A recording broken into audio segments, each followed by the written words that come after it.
I'm back again. If you watched the last video and tuned in for the last video, thank you. If you've got any ideas, you want to challenge me, throw something out there, I'd love to hear from you.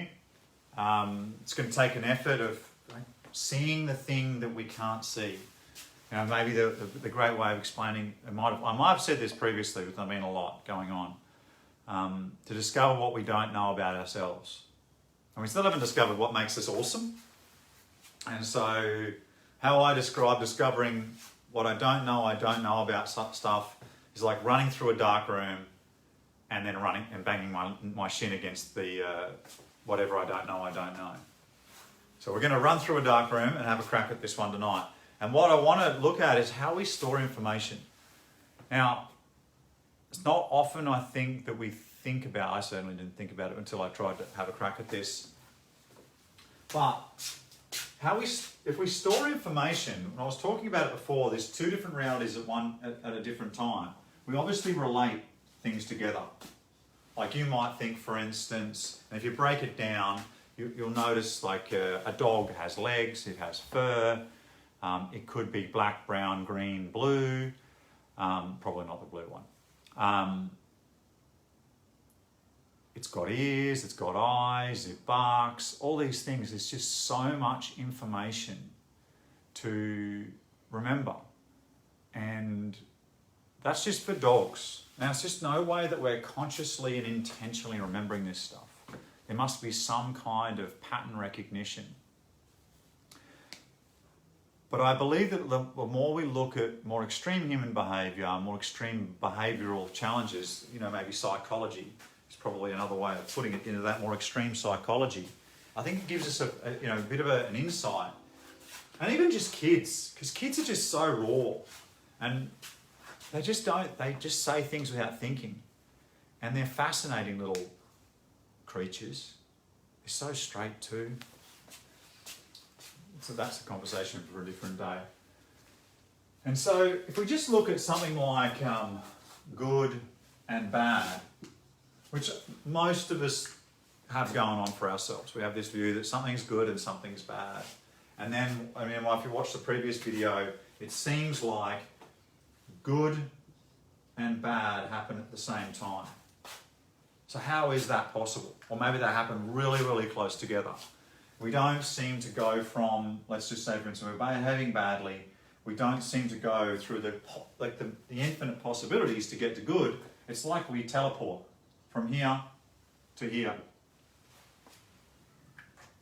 And we're just straight back. So a good example might be if something bad happens, we might react to it in a way of like correcting our behaviour. We might tell someone that they're wrong and this is the behaviour they should be having, not this one. But you might notice it more in when people are doing something bad, they flip very fast. It happens. I've seen it a lot. I didn't really explain that very well, my apologies. So how do we have that happen at the same time? How do we teleport? And it's possible that we relate information like this in a circle. Now, it might not seem apparent, except, have you ever heard the saying, you say something enough times and you start to believe it?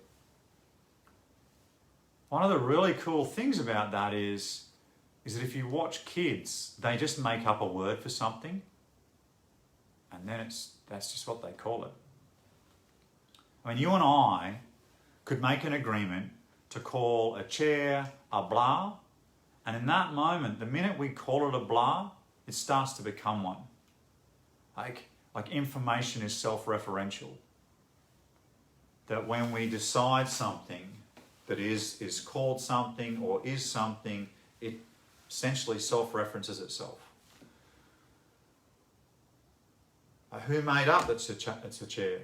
And that you think about children, and this is something that's perplexed machine learning and artificial intelligence scientists, which is that if you think of a child, when you teach it a cat, almost instantly they get it.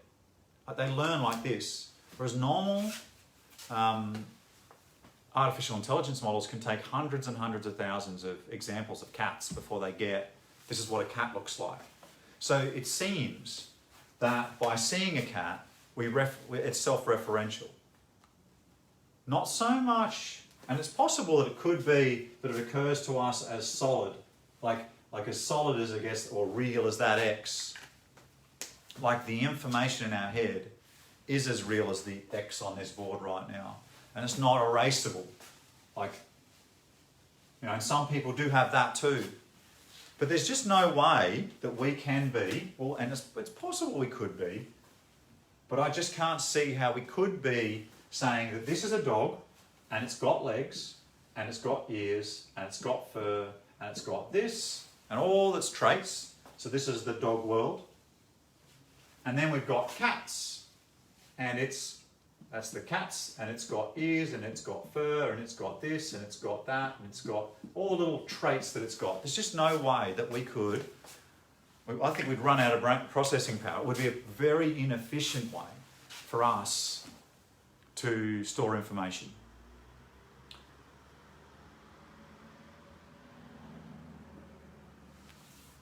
Just trying to think about where to go next on this so I can explain it a little bit further. It would be a lot more efficient that if this was fur, and this was fur, and this was legs, and this was ears, and this was, those were related, you would actually say that dogs or cats and are related, and they have this thing, these things in common. But you only have one copy. So what you do is you'd wipe out all of that, except the cat thing. I'm going to get rid of that bit. And you're going to get rid of the dog world.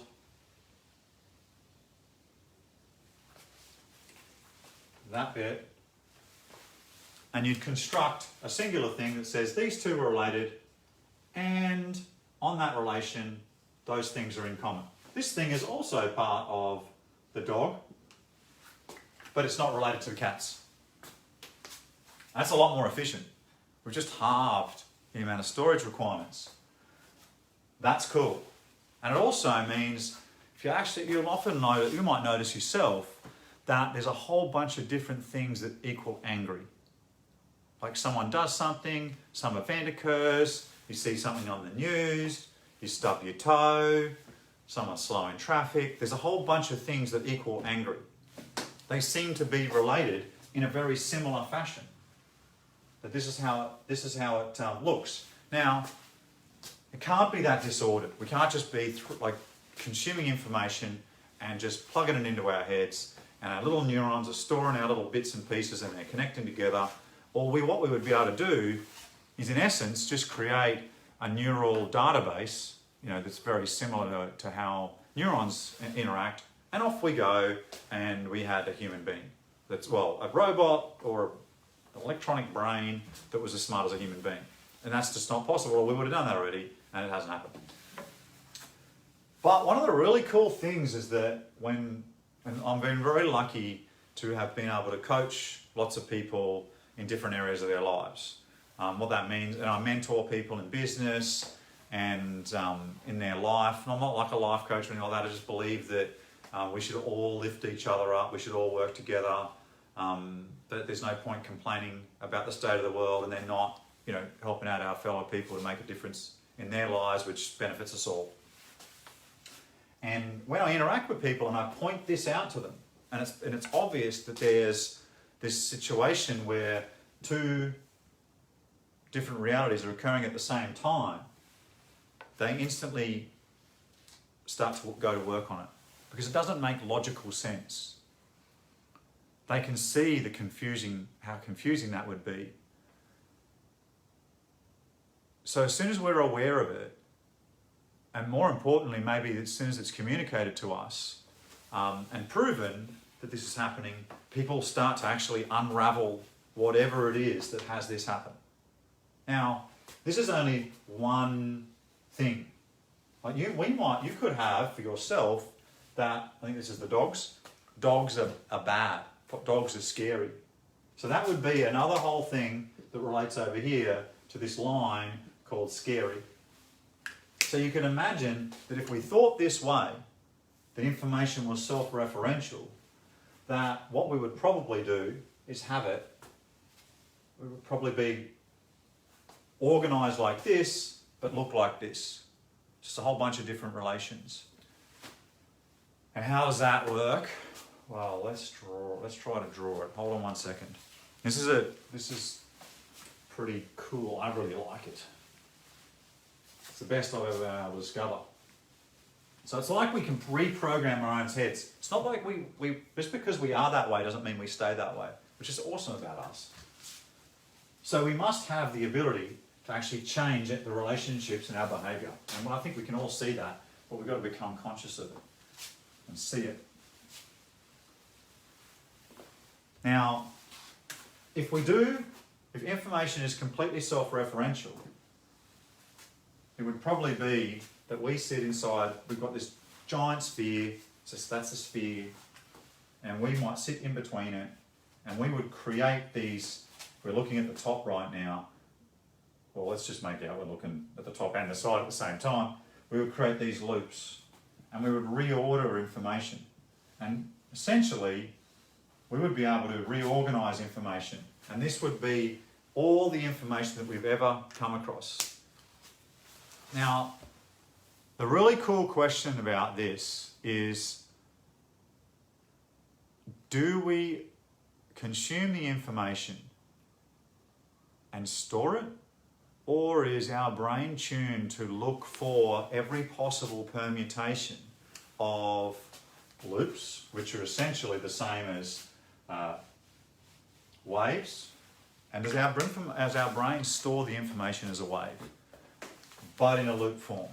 Now, it doesn't mean that it has to go all the way to the edge. We could have little loops.